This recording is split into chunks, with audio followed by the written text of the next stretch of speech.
Hi everyone, today we are going to process forms in Django app with database-driven approach.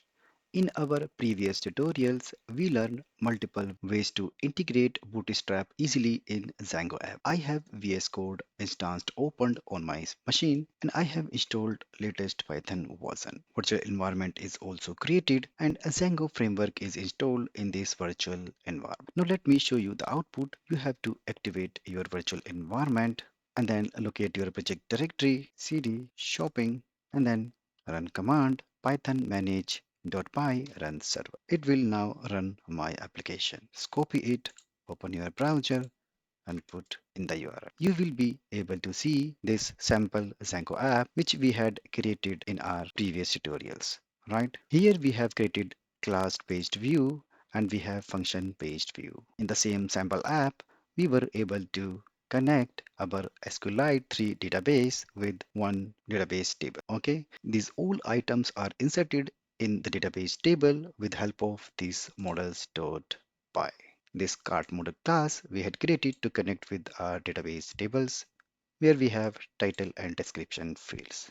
I have opened this SQLite 3 database in my SQLite Studio. When you run this query, you will be able to see these same items. If you want to open the detail of this item, you will be able to see the details, the title and the description. Okay, so what is HTML forms? An HTML form is a group of one or more fields or widget on a web page, which can be used to collect information from users for submission to a server. Forms are a flexible mechanism for collecting user input because there are suitable widgets for entering many different types of data, including text boxes, checkboxes, radio buttons, date pickers, and so on. You can process Django forms with two approaches. First is to use model form class. Second is to use Django's form class. The best approach to create Django forms is to use model form when your form is directly tied to the database model. You can use Django's form class when you need a custom form not linked to a model. Since we are using a database model in the sample app, so we are going to use model form class. Okay, so the first step to create a new HTML form, this is the card application, and create a new form to submit. Dot py. Copy the code to save some time. In the class, we are creating item form class, which is inheriting forms.model form. So here we are inheriting model form class, which means it can be a database driven form. So there are few benefits of inheriting model form. It automatically generates form fields from a model. It handles validations and saving to the database, and it reduces boilerplate code.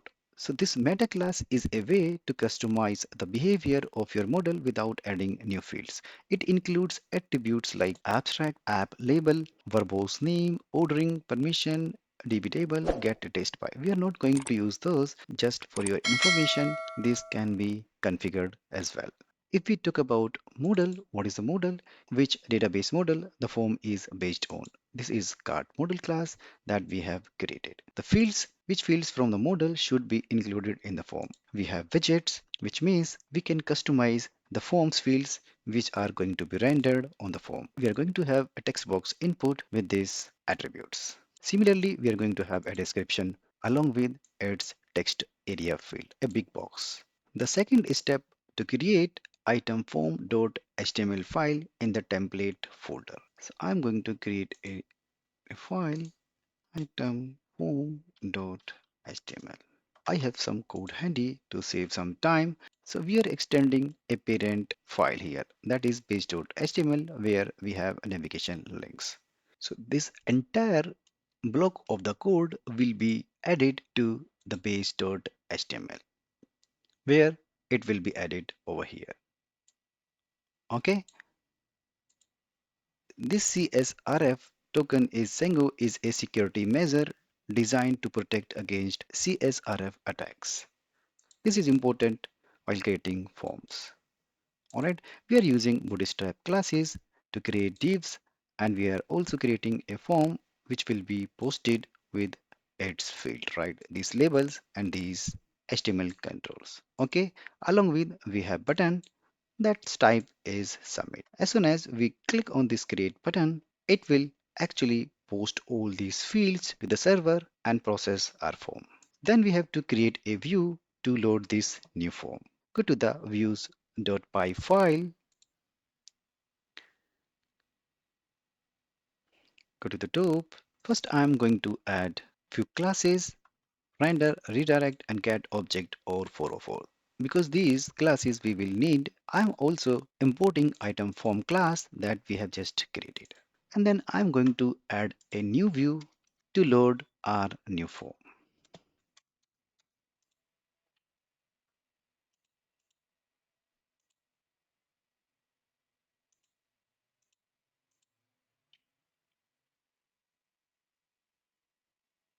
Okay, that's perfect.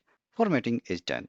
So it will first take a request object and we are checking if form is posted to the server, then we are creating a item form object. After that, we are checking if the forms fields are valid, then we are going to perform a save operation against our model. After saving new values from the form, we are redirecting to our index view.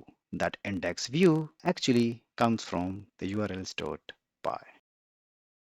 So it will render the function based view. I have saved the file. We need to add a path as well into urls.py file. Okay, so this path we are going to add. So as soon as we type new with the URLs, so it will execute this new view. Okay, I have saved the file. I've go to the browser. I type in new. It will create a very nice form for the user to input title and description. As I said, it will also handle the validations, right?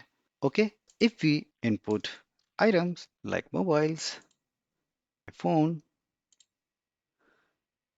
you will be able to see a new entry into these cart items. Okay, because this is our function based view and we have pulled the latest data on this form as soon as this form gets loaded. Okay, so here, so as I said in the beginning, we can take any type of HTML control such as text box, checkbox, radio buttons, date pickers.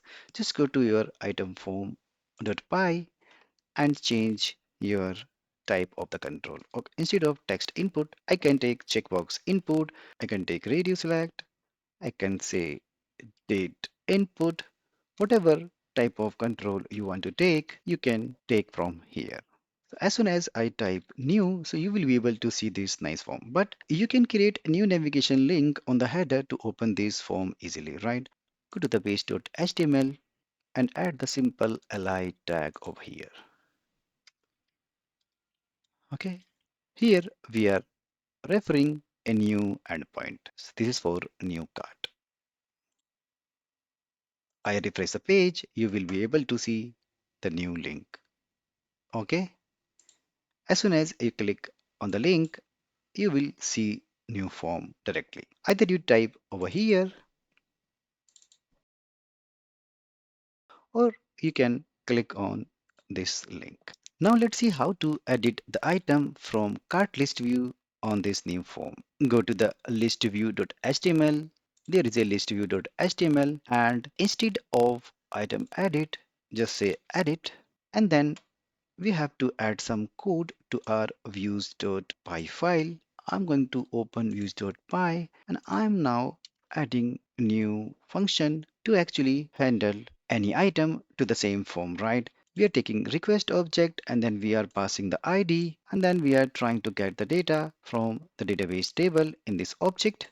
Okay, and this object actually creates a object for the form and this form we are passing to our item.form.html as a context, right? And this get object function actually will get the data from the database table if it is available, otherwise it will raise 404 error.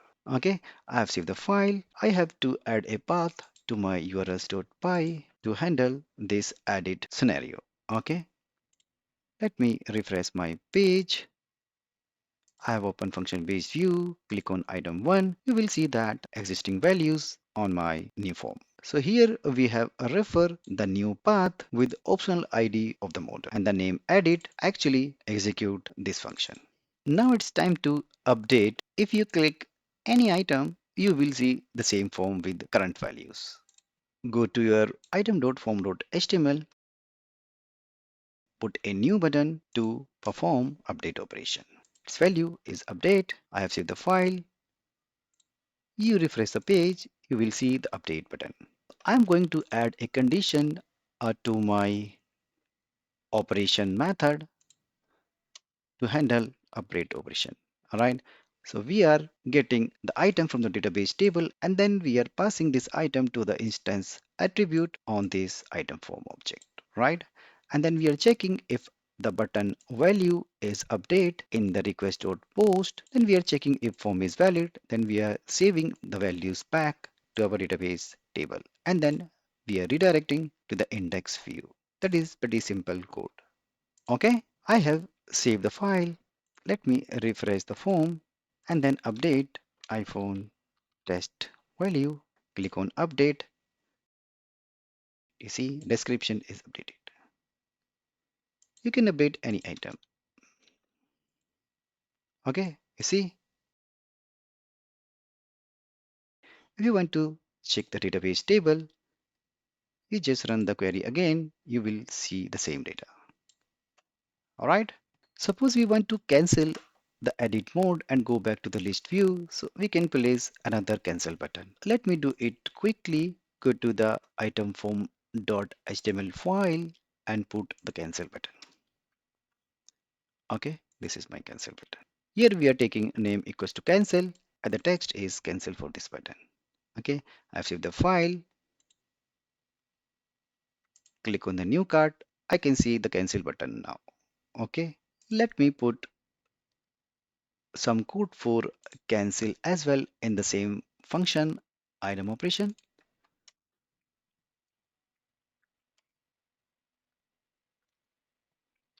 Okay, I have saved the file, refresh the page,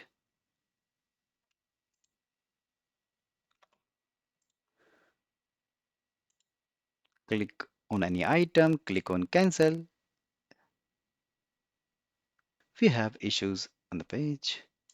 Yeah, it's an issue here. I've saved the file again. It is reloading the application. Refresh the page, continue, refresh the page, click on cancel. Still there is issue.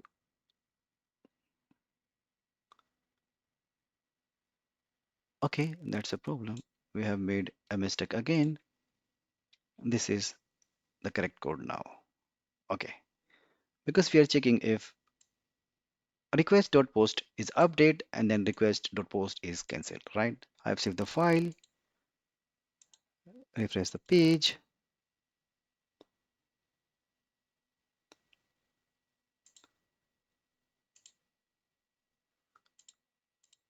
So let me check the cancel button. I'm able to go back to my index view, all right, through my cancel button. But here is one issue. If you open the form to create new records, you will see create, update and cancel button. Click on new cart. In case of new records, update and cancels are not relevant. Okay. We will handle the visibility of this button using tags. Okay. I'm going to put a condition on my item form.html. If form.instance.id has value, then it should show update and cancel button. Okay. All right. Else it should visible create button. Okay. And we can put the and. Okay. I have saved the file. Refresh the page. You will be able to see the create button only. Okay. In case of new. All right. If you click on any individual item to edit this, you will see update and cancel, not create button. We can also configure this heading of the form on basis of the model. All right. I'm going to put with the same condition, right? If form.instance.id has value, then it should show the edit text. Otherwise, it should show the create text. Okay, and then it should show the card item along with. I have saved the file. I have refreshed the page. You will see edit card items. If you click on new card, then you will see create card item. That's nice.